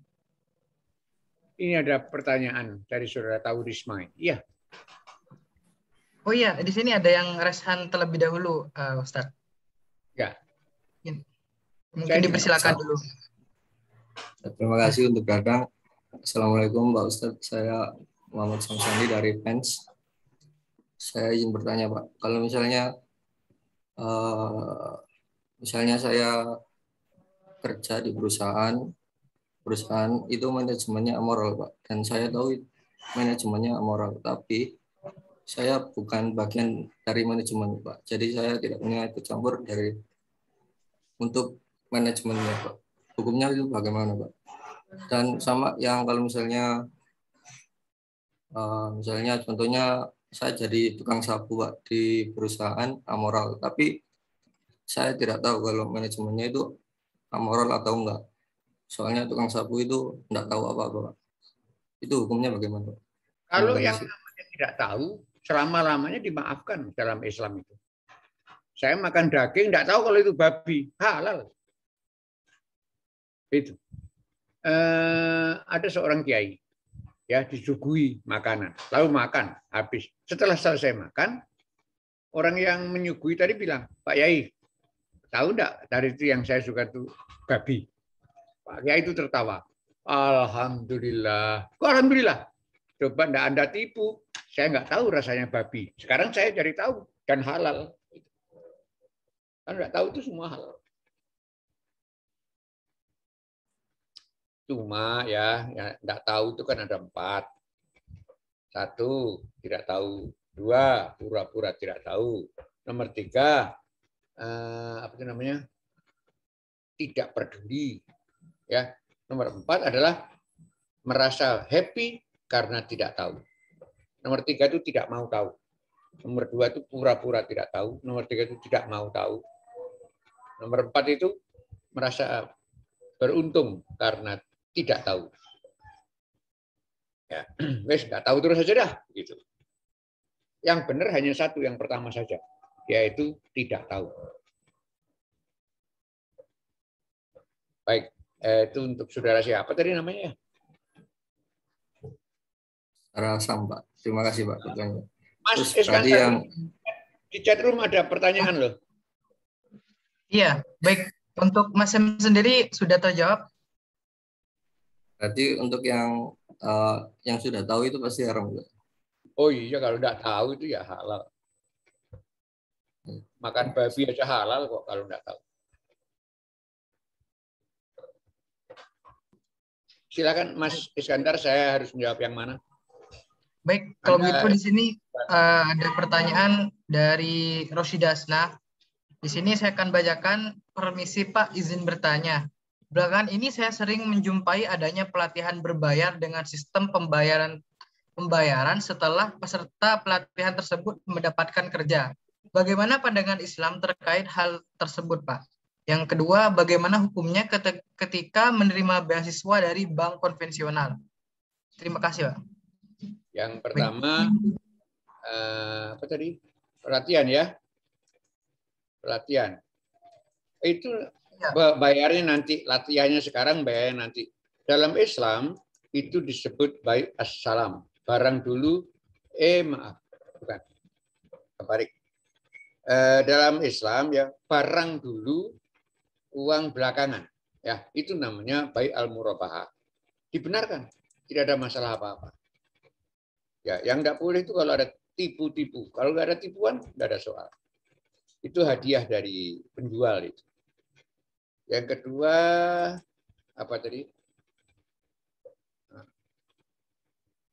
Beasiswa ya dari bank konvensional. Ya, beasiswa dari bank konvensional memang itu tidak benar kalau diterima. Dahulu di UNER ya, di Erlangga, saya ini pembantu dekan 1, wakil dekan 1 pada waktu itu. Sebagai wakil dekan 1, tiap hari saya menerima tawaran beasiswa dan juga lowongan kerja. Itu. Kalau lowongan kerja atau tawaran beasiswa tadi dari lembaga keuangan konvensional itu tidak saya umumkan, langsung saya masukkan ke keranjang sampah. Ya, dari kantor pos ada, dari Pertamina ada, ya itu saya umumkan. Tapi kalau dari lembaga keuangan konvensional yang ribawi, saya masukkan keranjang sampah.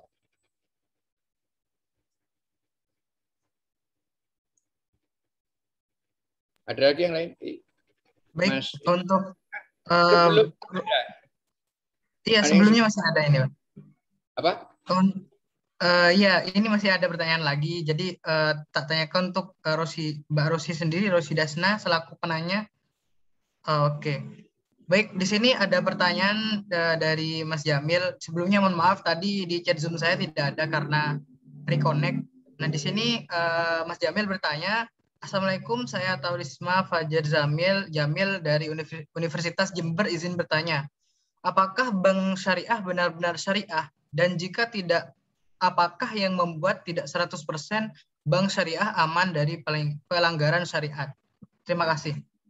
Baik. Itu pertanyaan. Terima kasih. Jawabannya adalah yang pertama. Apakah bank syariah benar-benar syariah? 100% syariah? saya jawab ya. Kalau boleh, saya ingin menjawab 150%. Enggak kok Pak, rasanya tidak misalnya. Tapi perhatikan dulu ya, saya jawab ya. Mengapa saya jawab ya? Mengapa? Karena pedoman semua bank syariah itu sama, yaitu Fatwa Dewan Syariah Nasional Majelis Ulama Indonesia.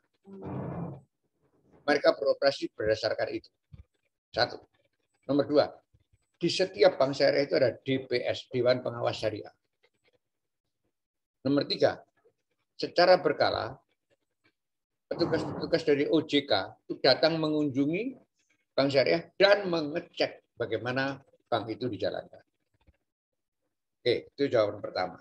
Ya, yang kedua nggak ada jawabannya. Jika tidak, gitu kan ya. Oh iya kok jawabannya. Ini pertanyaan jika tidak. Iya, 100%.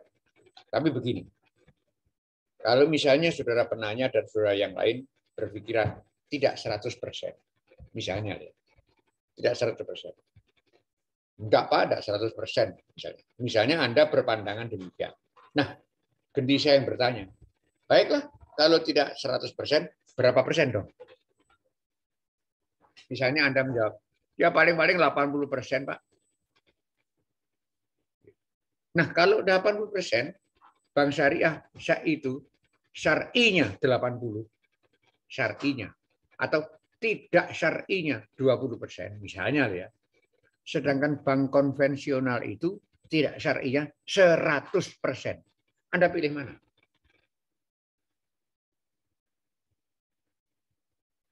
Kalau toh misalnya bank syariah itu tidak 100% syariah. Jawaban saya yang pertama adalah saya menyatakan mereka sudah syariah. Misalnya tidak syariah. Berapa persen tidak syariah?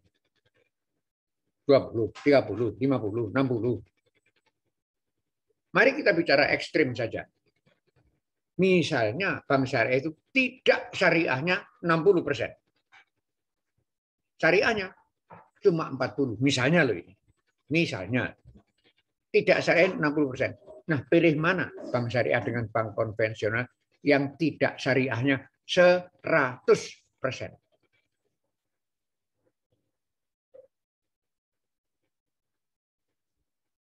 Syariah dengan 40%. Misalnya ini misalnya. Yang cuman misal. Yang benar adalah bank syariah itu sudah syariah. Terus terang aja begini ya. Kalau saudara tahu Risma ini, saudara Jamil ini bersedia memberi contoh tidak syariahnya, gimana? Saya akan sangat bersyukur. Ini Pak, contohnya bank syariah itu tidak syariah. Nah, itu saya akan sangat bersyukur. Misalnya, kalau ada saya terima kasih.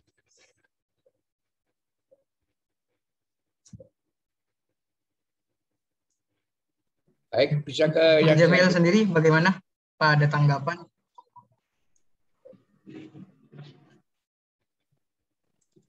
Atau cukup untuk Mas Jamil sendiri?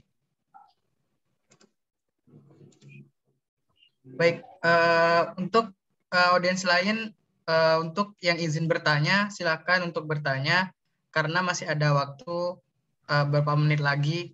Jadi silakan untuk yang ingin bertanya kepada narasumber Ustadz Herman Rusidi, silakan bisa melalui kolom chat atau bisa raise hand dan langsung open mic.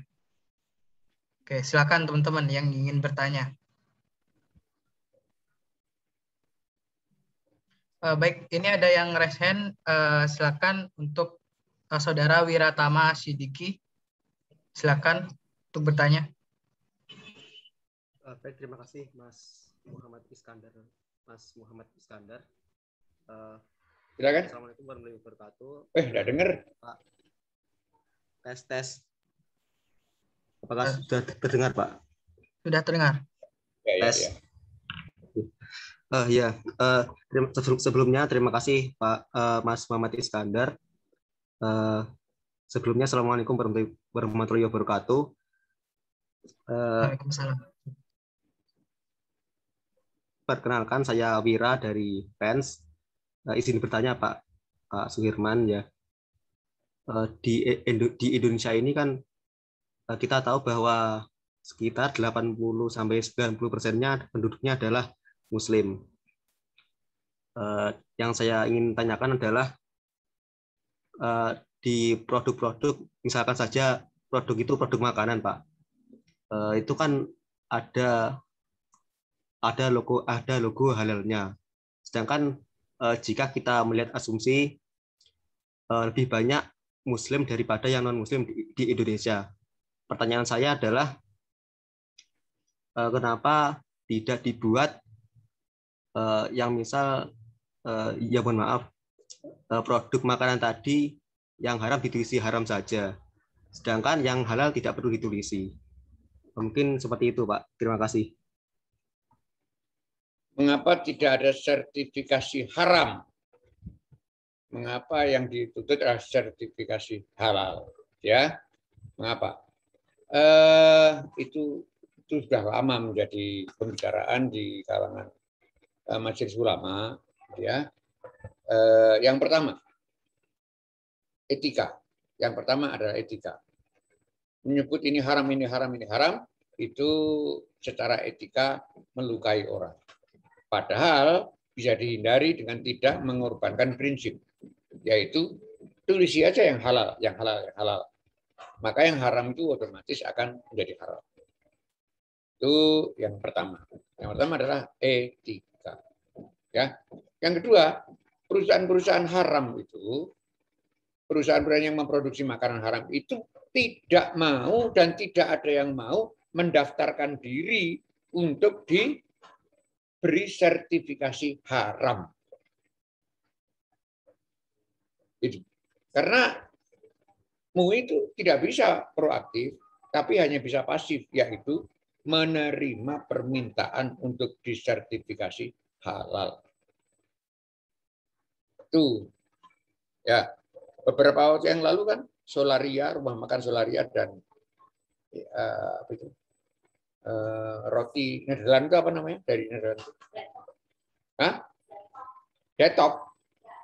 Oh, Bread Talk gitu ya, tidak mau disertifikasi, tidak mau. Akhirnya nggak laku. Nah terus mereka sekarang berbondong-bondong minta sertifikasi halal. Itu ya. Saya ulangi lagi. Sertifikasi haram itu, produsennya saya misalnya bikin roti dari daging babi, saya tidak mau mendaftar untuk disertifikasi. Kalau saya tidak mau mendaftar, sudah tentu majelis ulama tidak bisa apa-apa. Itu Mas Wira. Ya baik, Pak. Ya baik Pak, terima kasih atas jawabannya, sangat membantu. Terima kasih. Baik, terima kasih untuk Mas Wira. Untuk teman-teman yang lain, audiens yang lain, jika ingin bertanya silakan bisa melalui kolom chat atau langsung raise hand. Karena di sini masih ada waktu untuk sesi tanya jawab. Silakan teman-teman yang ingin bertanya bisa langsung di raise hand atau di kolom chat. Silakan.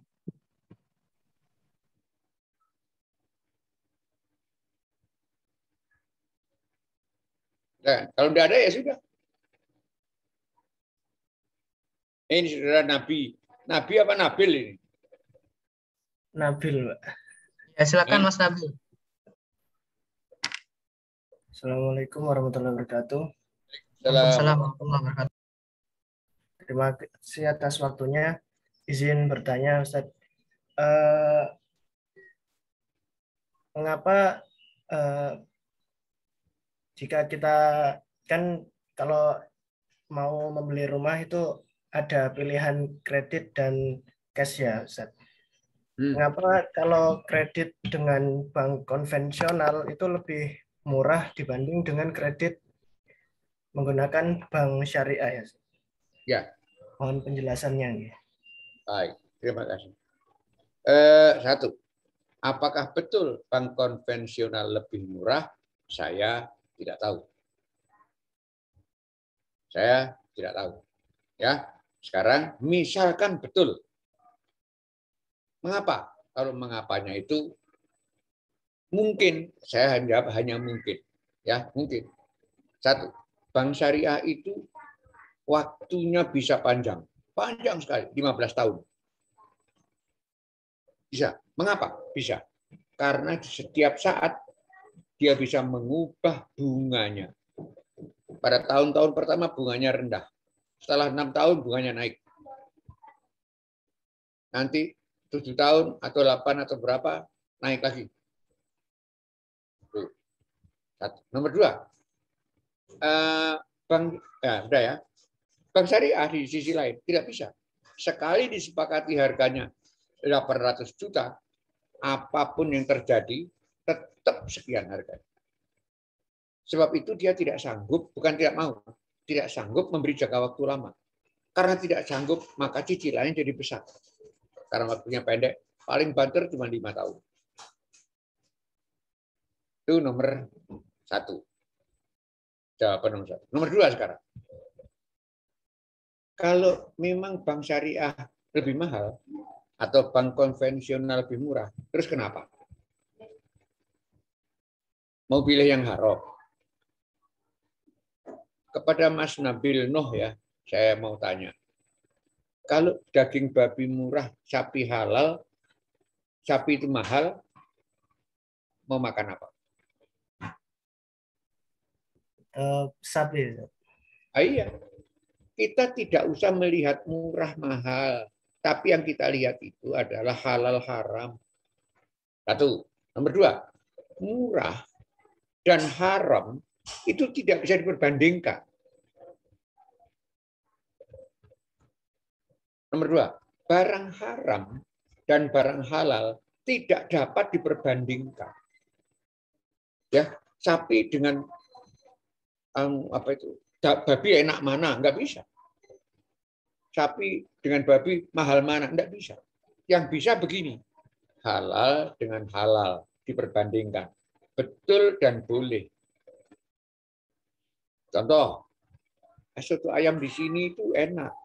Lebih enak daripada yang di sana. Betul. Betul itu. Karena dua-duanya halal. Atau begini, wah bank syariah yang itu saya tidak suka itu karena gedungnya kurang nyaman. Yang enak itu yang di sana. Bank syariah juga. Boleh. Halal dengan halal. Kalau halal dengan haram, itu tidak bisa. Memang tidak match. Jenisnya beda. Maka tidak bisa diperbandingkan. Saya tanya Mas Nabil dan saya kepada semuanya saya tanya. Ya, tolong dijawab. Hari ini harga daging babi berapa?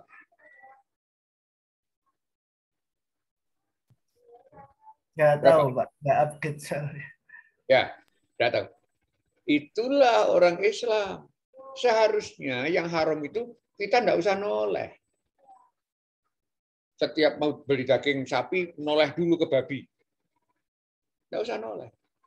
Ya, itu yang benar, nggak tahu. Saya pun nggak tahu bunga itu berapa sekarang. Saya pun tidak tahu KPR di bank konven itu lebih mahal atau murah. Nggak tahu. Saya nggak tahu, nggak ingin tahu, nggak perlu tahu. Ya, nggak perlu noleh. Oh, haram aja loh, buat apa? Maka kesimpulan jawaban saya adalah 1, saya tidak tahu. Betulkah konven itu lebih murah? 2, seandainya betul murah, saya tidak akan pilih. Jangan murah. Gratis, saya tidak mau. Daging babi gratis. Udah gratis, diongkosi lagi. Tetap kita tolak. Kan gitu. Ya, udah Mas Iskandar. Ini ada satu pertanyaan lagi. Oke. Di sini dari Mas Ahmad izin bertanya. Assalamualaikum, saya izin bertanya, apakah mendapatkan kucing dari pemilik sebelumnya dengan memberikan uang sebagai ganti biaya pemeliharaan selama di pemilik sebelumnya, apakah termasuk jual beli halal? Ya, kalau yang itu sih insya Allah tidak ya, karena jelas sekali disebutkan itu tidak untuk jual beli kucing, tapi biaya pemeliharaan, ya biaya kasih makan misalnya. Insya Allah tidak. Biasa saja itu. Misalnya saja, ya udah nanti saya kirimkan kucing ke rumahmu, tapi biaya becaknya kamu yang bayar misalnya gitu. Kucing mau dikirim dengan becak, umpamanya. Ya, tidak apa-apa. Jelas itu untuk apa? Ya, tidak untuk kucingnya. Tapi kucing dan anjing memang dilarang. Dilarang apa? Dilarang jual. Itu hadisnya ada di kitab Bulughul Maram.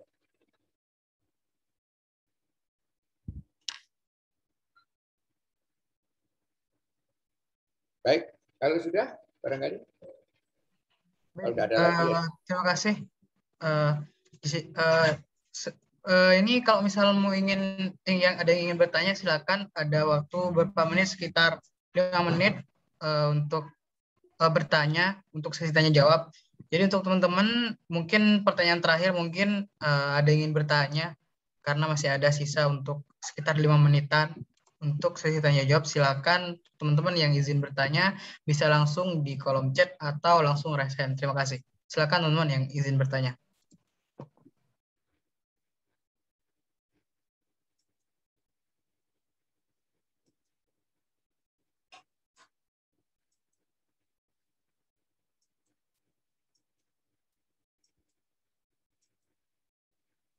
Tidak ada. Ya sudah. Silakan. Oke, apakah tidak ada teman-teman?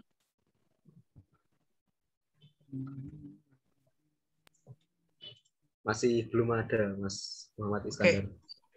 Oke, kalau gitu, kalau misal belum ada untuk sesi tanya jawab kali ini, saya cukupkan terlebih dahulu.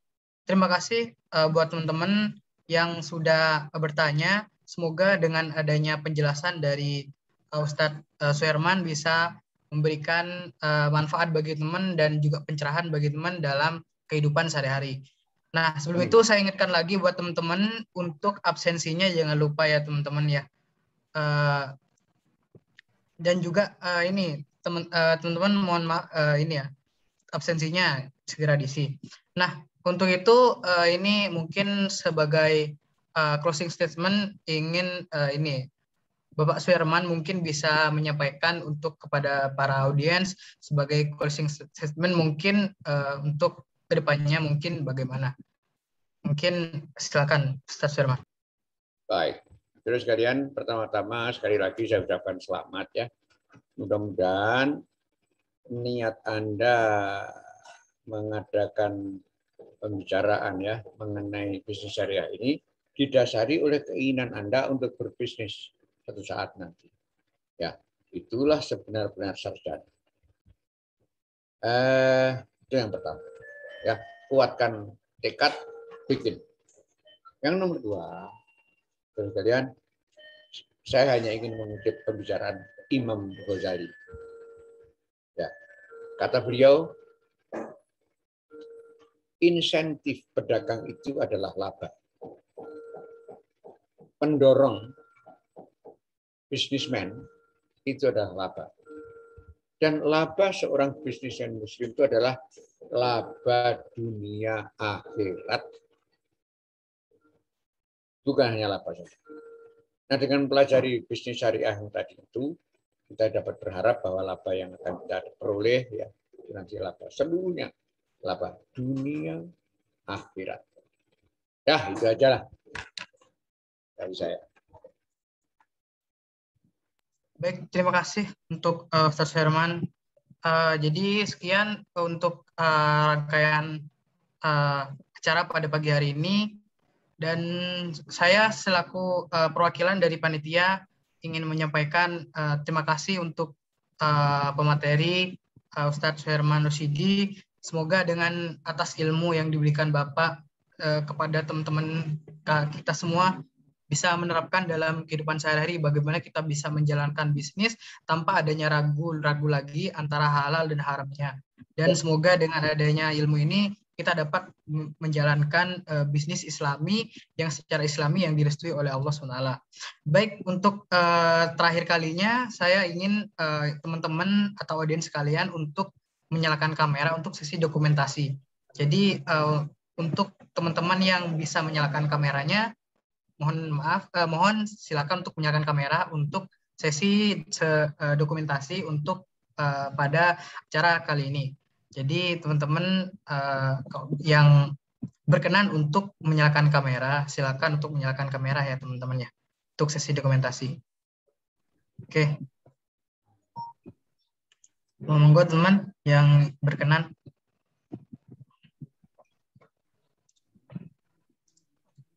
Oke, yang lain teman-teman, ayo sebentar aja teman-teman buat sesi dokumentasi. Buat kepentingan juga buat nanti dalam kegiatan, dalam acara kegiatannya. Oke. Tidak ada lagi teman-teman yang open kamera. Monggo teman-teman.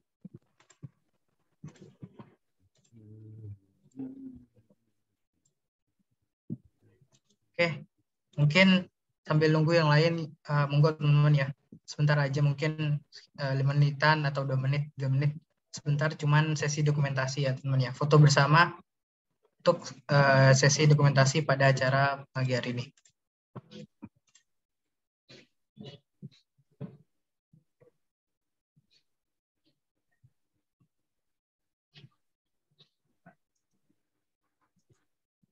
Oke. Gue yang lain teman-teman.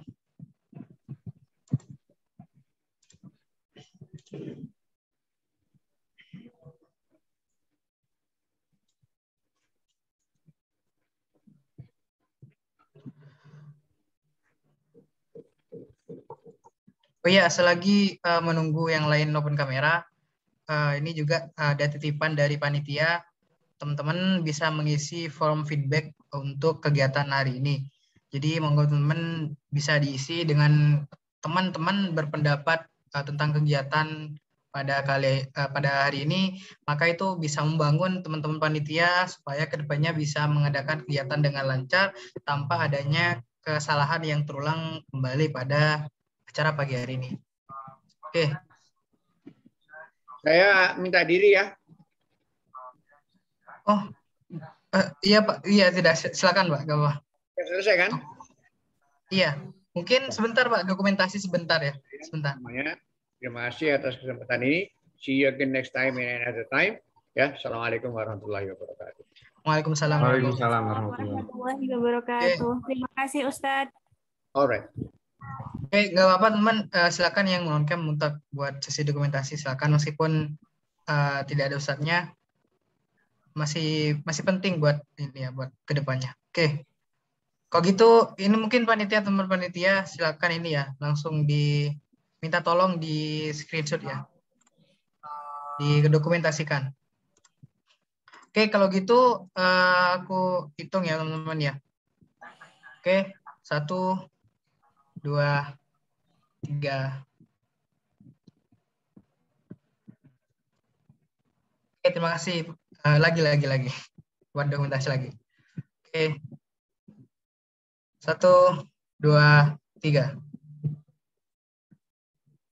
Oke, terima kasih teman-teman. Bisa di off-kan kembali kameranya. Oke, kalau gitu buat hari ini sekian acaranya karena sudah beberapa acara yang sudah selesai dan alhamdulillah acaranya dilaksanakan secara lancar. Oke, buat hari ini saya perwakilan dari panitia juga ingin mengucapkan terima kasih banyak buat teman-teman yang hadir.